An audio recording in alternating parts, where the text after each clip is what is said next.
So I'm just curious. What made you assume I could jack a car? Lucky guess. Your mother or your father? Mechanics Illustrated.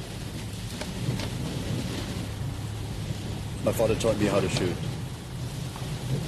Playing catch is so impersonal. He was a general. A very important man.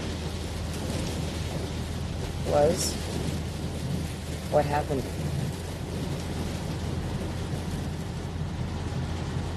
He was re-educated in the Cultural Revolution. What does that mean?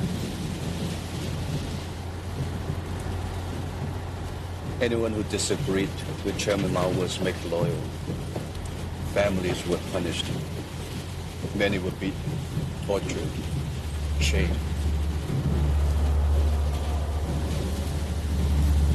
And how did a general get re-educated?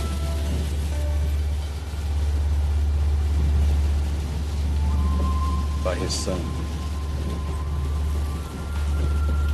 When I got older, I promised I would get my mother and sister out of China.